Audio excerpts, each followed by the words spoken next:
Of course, for a successful jellyfish hunt, you need more than just a net. You need a highly qualified marine biologist. Doesn't look like it. Doesn't look like there's any jellyfish. Mine was called Vicky. Is that one? Oh my goodness, it's enormous.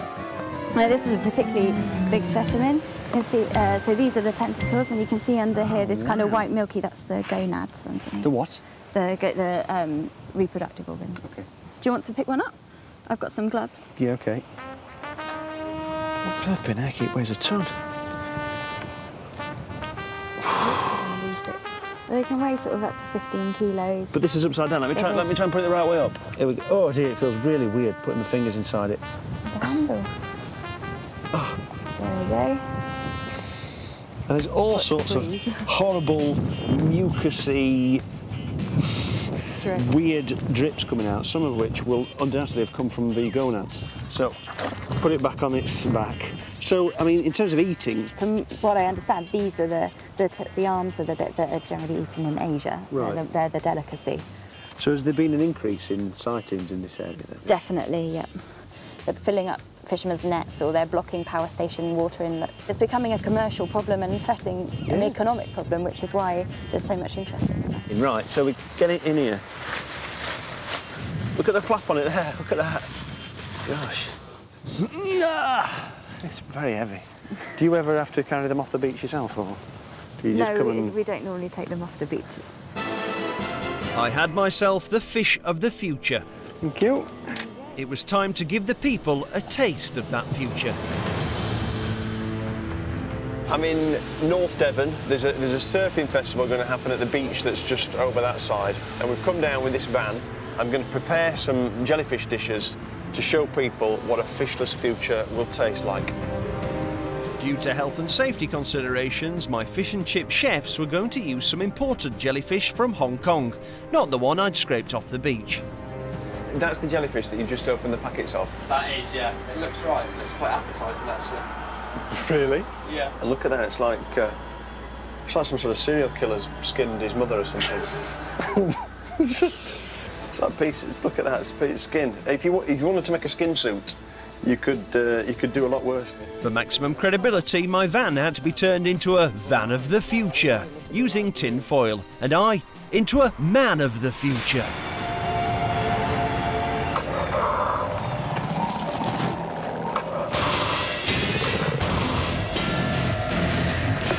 Hello, I am Captain Riley, and I come to you from the future.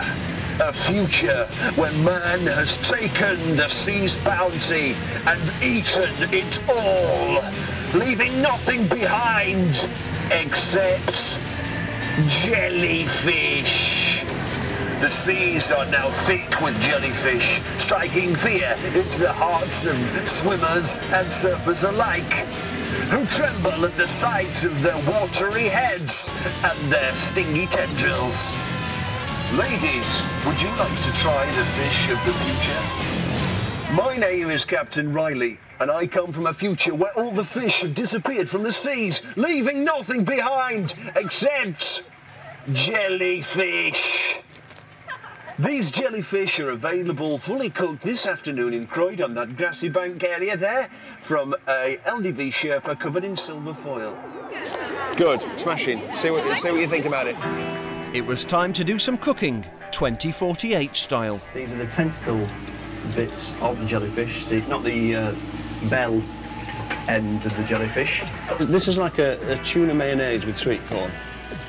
So I'll put the mayonnaise in, mix that round, sweet corn in, pop that on the bread.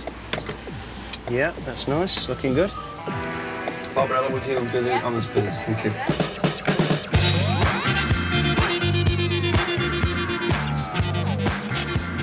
She likes it. She's loving it. She's loving the fish of the future. Look at that. In China, they can't get enough of this stuff. It's from the Pacific. It's jellyfish.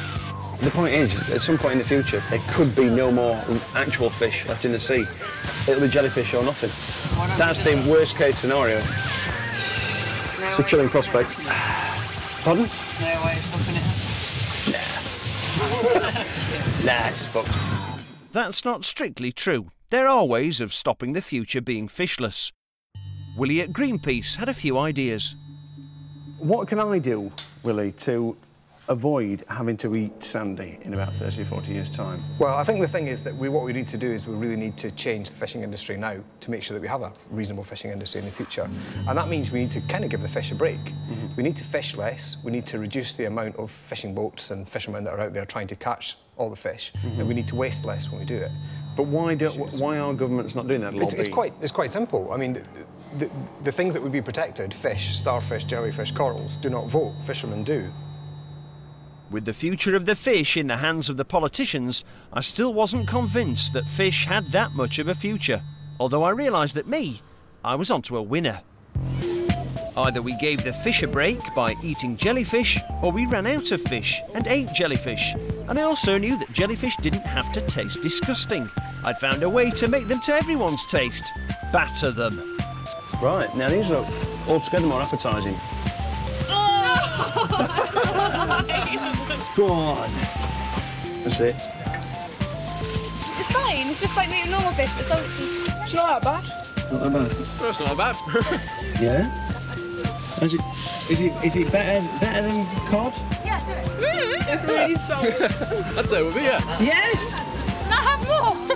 Have some more. You get some more. The kids love it. Yeah, so you've nothing to fear from the future? No. No, everyone can eat jellyfish.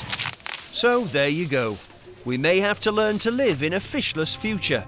But I walked into the future safe in the knowledge that so long as we didn't run out of batter, we'd be okay.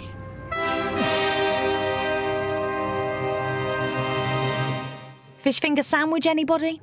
Later at 10:30, it's meat on the menu as we set out to find the young butcher of the year. Next tonight on BBC 3, it's EastEnders.